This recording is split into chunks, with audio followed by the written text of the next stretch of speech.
Hi guys, it's Eliza and welcome back to Eliza's Bookshelf, or welcome if you're new. Today I want to talk about a book that I have been looking forward to this whole year. I think, yeah, this whole year, and it finally came out in the past week, or who knows by the time I upload this video when it came out, but it is Fall of Ruin and Wrath by Jennifer L Armentrout. And I was looking forward to this so much that I ordered multiple copies, different editions, because I was thinking that I would love it so much. And I kind of got into the From Blood and Ash game a little bit late, so I missed out on a lot of editions. So this time I was like, I'm just gonna buy everything and figure it out later.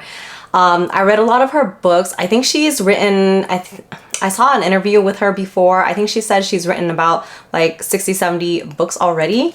I definitely have not read all of her backlist books, but I remember starting out with her contemporary books with Wait For You, that series. I think I read it all, but I only remember the first one. That one really sticks in my mind. And then From Blood and Ash is my first like fantasy series of hers. I loved it so much that I went back and read her other series, which I didn't really get into. So I went into this thinking like, maybe I'll love it, maybe not, but we'll see. I hope I love it because I was definitely looking forward to a different fantasy world of hers outside of From Blood and Ash. So yes, this is Fall of Ruin and Wrath. This is the Barnes & Noble special edition. I think the regular edition is just blue or teal colored, I'm not sure. But then I also got Waterstones edition, which I really like the blue color, and then the edges, I think it's like feathers or something. I don't know if there's anything special on the hardcover itself. Yeah, it's just like a plain cover. But the Barnes & Noble one, I think the Barnes & Noble one has an additional scene. Let me see. Maybe it doesn't. Actually, maybe it doesn't, because I already finished this and I don't think, yeah, I didn't see anything. But it does have like a special stamp on the front, which I think is really nice. Oh, and I forgot to mention, if you are not new to my channel, you can tell like the setting is a little bit different. The lighting is very different as well. I would film a lot of my videos downstairs in my other book room where there's a lot of natural light, but it was really hard for me because it's right next to the kitchen. It's like right next to all the living spaces and stuff. So it's hard to find times when no one's around. The kids aren't really like stomping around the house. We also live with my cousin-in-law, so he also uses the kitchen a lot too. The dogs are always barking at some squirrels or another, right? So it's really hard to find time to film. And so I turned my closet into a book room, and I'm hoping to use it specifically for filming and like my bookstagram and stuff like that. Especially since winter is coming and it's getting gloomier. I think I won't get a lot of good sunlight out there. But anyway, so yes, this is a new setting. The shelves are still a work in progress. I basically just dumped all of my books on the shelves, but I eventually want to like organize it by name so I can find my darn books easily. And then I wanted to put a lot of decorations on there and stuff like that. But yes, anyways, that spiel is over. So far I have these two, and then I also bought Owl Crate's edition too when it came out because it's like a beautiful purple color. I just haven't opened yet because I wanted to open it with you guys. So let's see. I have been loving Owl Crate. I don't know why I haven't subscribed to them until like recently, but yeah, I think I subscribed to them recently just to get this book, but I don't think I needed to because I think it's still on sale. I have been liking their books though, so I will stay subscribed. But they have an adult fantasy subscription now, so I'm torn. I'm like, should I add that one too? I don't know. I just have too many subscriptions going on, and my goal was to cancel some, but now I just want everything. Okay, so I opened it with my trusty little scalpel. Oh my gosh, it's a little close to my face there. Okay. Oh my gosh, the purple is just so nice. So on first glance, I have this little card here.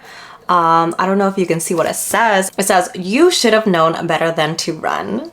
I will always catch you." And I read the book already, so I know what they're talking about. I'll give you my thoughts later. But this print is just so cute. I don't know if you can see that. Yes, and the back has stuff about Fall of Ruin and Wrath, about what it's about, and oh yeah, so this is the regular cover. I don't know if you can see. This is the regular cover. This is their designed cover. Spoilers, and there's a bunch of other stuff, and I love how they shrink wrap everything. Look at this. I don't know, it's a little glary. I'll open it. And then the back. So nice. Let me see. Yeah, let me try to open it with my scalpel again. I'm scared of slicing the book. Okay, that's enough of that. Let's see here. I definitely do like how everything looks together because I have a blue book, I have a red book, and now I have this purple book. Definitely I do not need any of this, but I just want all of it. Let's see here. Struggling a little. Okay. Oh my gosh, it's just so pretty. I think this is my favorite edition out of all of them. And actually I have a fourth book coming, a fourth edition of this book. It's Bookish Box's, I think, August adult monthly box. So who knows when I'll get that, maybe next year sometime. I think they're at August. I think they're at April right now. So August, April, May, June, July, August, September. They're about 5 months behind. So if it's August, I'll probably get it next year, early next year. Anyways, this is so beautiful. Fall of Ruin and Wrath. I don't know if you can see that, but it is so nice, and the edges are solid purple. They've been upping their game though in terms of the edges, but I honestly do not mind these solid edges because it's just so darn beautiful. The back says, "You should have known better than to run. I will always catch you." It sounds a little bit like stalkery, but you'll see what it means when you read the book. Let's see. Oh my gosh. This is seriously my favorite edition of the book so far because look at the end pages. Beautiful. Oh, and I guess there's quotes on the hardcover as well. So this one says, "A warning, a reckoning, the promise of what was to come, and with most things that are beautiful on the outside, there is nothing but ruin and wrath on the inside." So it's a little bit hard to read because of the cursive. It'll be too dark if I put it up here. But anyways, it is so nice. It's my favorite out of all the editions. Yeah, let me put it back. Ooh, reverse dust jacket art. I always forget to look at these when I get my books. But look at this. That is so nice. And then the other person here. Anyways, okay, so let me put this away and then tell you my thoughts on this book. These are all my editions of Fall of Ruin and Wrath. And my fourth one will be coming sometime next year, hopefully. I do actually like Bookish Box's, like, books itself. It feels like they are well made, at least to me. I know some people have complained about it, but I like it. It feels sturdy. I like their edges and everything like that. I like how the what's it called, the dust jacket always fits so nicely, except for Book of Night, Holly Black's Book of Night. That one was a little bit weird, but anyways, that was just one out of many books I got. Okay, so let's get into the book itself. There is like the what is it called, like the one-liner is so cheesy, but I was looking forward to it. It's, "She lives by her intuition. He feeds on her pleasure." Oh my gosh. So you know there's gonna be some spicy times in this one. Breathtaking suspense and scorching romance meet in this immersive new fantasy from mega best-selling force Jennifer L Armentrout. So already you're like, oh my gosh, what's gonna happen in this, right? So you have this girl who, the prologue, we start when she's younger and then we get into like her life later on. I actually don't know how old she is, but anyways, long ago the world was destroyed by gods. Only 9 cities were spared. Separated by vast wilderness teeming with monsters and unimaginable dangers, each city is now ruled by a guardian, a royal who feeds on mortal pleasure. So they, you know, pleasure by anything, like, oh, if they're having pleasure with eating the best food, if they're having like sexual pleasure, then the royals, which are like these gods and stuff like that, they get more powerful, or they, I don't know, heal themselves, things like that. And born with an intuition that never fails, Kalista knows her talents are of great value to the power hungry of the world, so she lives hidden as a courtesan of the Baron of Archwood. In exchange for his protection, she grants him information. When her intuition leads her to save a traveling prince in dire trouble, the voice inside her blazes with warning and a promise. Today he'll bring her joy, one day he'll be her doom.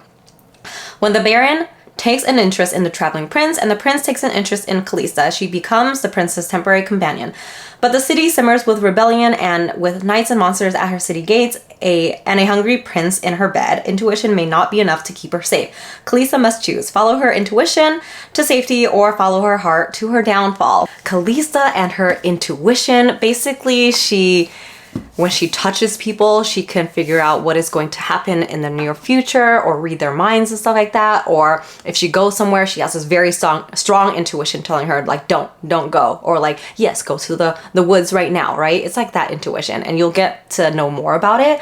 And you have the Highborn, which is like these gods and stuff like that. And then you have Dominions, who are the top class of the Highborn. And then you have this Ray, which are Lowborn, who has been kind of taken over by these highborns and not kind of like a shell of themselves, kind of controlled by the highborn. You have Kailesia. I'm pretty sure I'm mispronouncing these. There's a pronunciation guide in front of the books, but there's Kailesia, which is born from a highborn and a lowborn. What else? And there's a king that rules over everything, and then in each of these cities there's like a lower prince and stuff like that. So yes, you get to know more about the world, and I'm pretty interested in it. Did I like it? Did I love it? Did I hate it?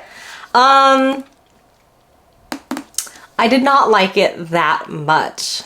I think by about 50% in, 60% in, I was just like, oh my gosh, you know, kind of bored with the romance itself. And for it being a fantasy romance book, I get really invested in the romance, and if it's not that good, then that kind of brings down the rating to me.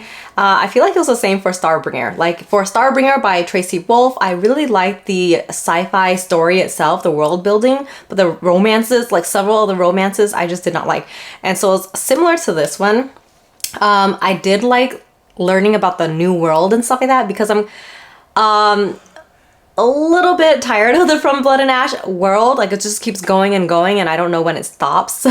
So I'm waiting for that series to end before I dive back in. But I was so excited to see something new from JLA in the fantasy world. And so the world building itself, I am so excited to see what comes next. It's very interesting. I wish they had a map in one of these end pages, because that would have been so nice to look at. So they talk a lot about the different lands, right? There's the Highlands, the Midlands, the Lowlands, and then you have the Westlands, who are kind of causing a little bit of trouble. There's like rebellion groups and stuff like that. So that was interesting to read about. And also it was pretty funny. I mean, a little cringy, a little funny to read about like this little black market thing that is going on. People are trying to kill highborns and take their body parts because you can get some sort of powers, or not powers, like healing properties and like safety things. Here, I'll just look. Where is it? Interesting. Okay, here it is. Yeah, people steal their, well, they try to murder the highborn in order to steal their body parts and sell them on the black market, because it's like has a lot of properties that very useful. Let's see. Ingesting our blood will kill a mortal, but smooth it over a wound or a scar, then that will be healed. Sprinkle it on barren land and crops will flourish. Bury a hand in freshly plowed soil, crops will flourish there too. Their teeth dropped into water can create coin. Anyways, so it's just very interesting. This part was a little bit cringy. Oh, there's this. Bearing fingers and toes will bring water from deep within the land. Strips of our skin hung above the door will ward off the Nyx, which is like these creatures, right? But this part was very cringy. Then there are our cocks. I'm sorry, what? Our cocks. Being in possession of one will ensure that the owner has a very fruitful union. And then he goes into their cum too, so it was a little cringy, but so that was very interesting to learn about like this black market and the bodies of highborns. And then there's this thing going on with the rebellions and a lot of political stuff that I'm very interested in. The part that I did not like was the romance, and I can kind of see why, because, you know, I don't want to spoil too much. I can see why there's not a lot of like, well, I don't know if she tried to write in that chemistry. I just didn't feel it. And I know why, and you'll see in the book if you read it. But I am excited to see where it goes into the next book. I did give this overall 3 stars though, so it was okay. And I think it's because the romance for me really dragged it down. But yeah, I do want to see what happens next. I honestly don't know how many books is going to be in the series. Hopefully, like, not more than 3. Like, I want this to just wrap up within a few years. I don't want to be waiting decades for the whole series to end, right? But anyway, so this is Barnes & Nobles. This is Owl Crate, which I think is my favorite of the 3. And then this is Waterstones. And I am just still waiting for my bookish box. Maybe it will come in the new year, maybe not, who knows? These are my 3 books. Thank you so much for watching and watching this review, watching this little unboxing. I will see you next time. Bye!